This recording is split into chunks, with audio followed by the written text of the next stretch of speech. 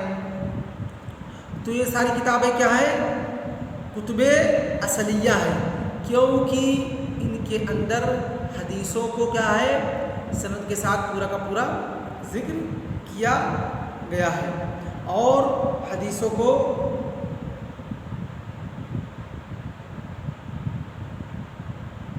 مسانید، ہر صحابی کی حدیثوں کو ایک جگہ اکٹھا کیا گیا ہے، تو ہم آسانی سے ڈھونڈ سکتے ہیں، اور معاجم، شیوخ کے اعتبار سے حدیثوں کو جمع کیا گیا ہے، تو اس سے بھی آسانی سے ڈھونڈ سکتے ہیں، یا وہ کتاب ہے جو کہ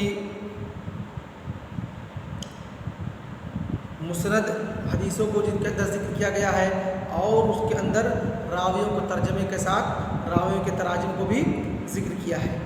اس کے بعد دوسری کتاب ہے الکتب المساعدہ، الکتب الفرعیہ، کہ وہ کتاب ہے جو کہ اس طریقے کی حدیث یعنی سند کے ذریعے ہم تخریج کرنے جا رہے ہیں تو اس میں ہمیں ہیلپ کرنے والی ہے، مدد کرنے والی ہے۔ مساعدہ یعنی سند کے ذریعے آپ تخریج کرنے جا رہے ہیں تو وہ کتابیں جو آپ کو تخریج کرنے میں آسانیاں پیدا کریں گی، آپ ان کتابوں کو ہیلپ لے کر کے بآسانی تخریج کر سکتے ہیں۔ وہ کتابیں کون سی ہیں؟ کتب الاطراف ہیں۔ وہ کتابیں کون سی ہیں؟ کتب الاطراف ہیں، جس کے اندر راویوں کو صحابہ کرام کو حروف معجم پر مرتب کیا گیا ہے، اور پھر ان صحابہ کرام کے جو تلامید ہیں، پھر ان کے جو تلامید ہیں، ان تمام لوگوں کو کیا کیا گیا ہے؟ حروف معجم پر مرتب کیا گیا ہے، جس کے ذریعے آپ اور حدیث کی طرف کو ایک ذکر کرتے ہیں، اس لیے اس کو کیا کہا گیا ہے؟ کتب الاطراف کہا گیا ہے۔ تو اس کتاب کے ذریعے آپ بآسانی حدیث کو ڈھونڈ سکتے ہیں، جیسے کہ مثال کے طور پہ یہی حدیث ہے، ما رأيت رسول اللہ صلی اللہ علیہ وسلم عرض علیہ یتیم فرده قط۔ تو اس حدیث کے سب سے پہلے ہم کیا دیکھیں گے؟ راوی صحابی کون؟ انس بن مالک ہے۔ انس بن مالک مسند، یعنی جب ہم کتب المساعدہ جو ہے، کتب الفرعیہ جو ہے، ان کی طرف جائیں گے، کون سی کتابیں ہیں؟ جیسے تحفۃ الاشراف ہے، امام مزی رحمہ اللہ کی، جن کی وفات 742 ہجری کے اندر ہوئی، اور اسی طریقے سے اتحاف المہرہ ابن حجر رحمہ اللہ کی کتاب ہے۔ ان کتابوں کے اندر انہوں نے کیا کیا ہے؟ حدیث کے اطراف کو ذکر کیا ہے، اور صحابہ کرام سے لے کر کے مطلب جہاں تک حدیثیں اگر مختصر نہیں ہیں تو وہیں پر ذکر کیا، اگر مختصر ہے تو ان کے تلامذہ کو، پھر ان کے تلامذہ کو اس طریقے سے حروف معجم پر سبھی لوگوں کو مرتب کرتے ہوئے ذکر کیا ہے۔ تو آپ کیا کریں گے؟ ہم جیسے یہی حدیث ہمیں کتب المساعدہ کے اندر ڈھونڈنا ہے جو ہمارے تخریج کرنے میں ہیلپ کریں گی، جیسے اتحاف المہرہ ہے، انس بن مالک رضی اللہ تعالیٰ عنہ کی حدیث ہے۔ سب سے پہلے ہم کیا کریں گے؟ کتب الاطراف تحفۃ الاشراف کی طرف جائیں گے، اس کتاب کے اندر جن کے اندر صحابہ کرام کو حروف معجم پر مرتب ہے، سب سے پہلے مطلب جن کا نام الف سے شروع ہے پھر با سے، اس طریقے سے، تو انس الف نون میں جائیں گے، امام حضرت انس رضی اللہ تعالیٰ کو ڈھونڈیں گے، پھر ان کے اندر دیکھیں گے کہ انس رضی اللہ تعالیٰ مکثر ہے کہ مکثر نہیں ہے، یعنی اس سے بہت زیادہ حدیثیں مروی ہے کہ نہیں مروی ہے۔ اگر بہت زیادہ حدیثیں مروی ہے تو دیکھیں گے ان سے روایت کرنے والا کون، ان سے روایت کرنے والا کون ہے؟ اسماعیل بن عبداللہ بن ابی طلحہ انصاری ہے۔ پھر اسماعیل بن عبداللہ بن ابی طلحہ انصاری کے اس میں جائیں گے، مسلم میں جائیں گے، پھر وہاں پر دیکھیں گے کہ اسماعیل بن عبداللہ مکثر ہے کہ نہیں، اگر مکثر نہیں ہوں گے تو ان کے اندر اس کی حدیث کو پا جائیں گے، اگر مکثر ہیں کہ ان سے بھی بہت زیادہ حدیثیں مروی ہیں تو دیکھیں گے کہ ان سے روایت کرنے والا کون ہے، ان سے روایت کرنے والے کون ہے؟ عبداللہ بن مبارک ہے۔ تو عبداللہ بن مبارک کی مسند کے اندر حدیث کو ہم ڈھونڈیں گے، یہاں پر بھی جو اسماعیل بن عبداللہ کے روات تلامذہ ہیں ان کو بھی حروف معجم پر مرتب کیا ہوا ہوگا، تو وہاں پر عبداللہ بن مبارک عین میں جائیں گے، عین با میں جائیں گے، عبداللہ بن مبارک کو ڈھونڈیں گے، اگر عبداللہ بن مبارک مکثر نہیں ہے تو وہاں پر اس حدیث کو ہم بآسانی پا جائیں گے، اگر وہ بھی مکثر ہے تو دیکھیں گے کہ ان سے کون روایت کرتا ہے، تو ان سے روایت کرنے والے عفان ہیں، تو عفان عین تو عبداللہ بن مبارک والے مسند ہی میں جو ان کے تلامذہ ہیں حروف معجم پر مرتب ہے، عین عفان میں جائیں گے، وہاں پر ڈھونڈیں گے تو ہم کیا پائیں گے کہ عفان بن مسلم مکثر نہیں ہے، اور ان کی مسند کے اندر اس حدیث کو ذکر کیا ہے۔ یہ ساری چیزیں کس کے مسند کے اندر ذکر کی گئی ہیں؟ یہ ساری چیزیں انس بن مالک رضی اللہ تعالیٰ عنہ کی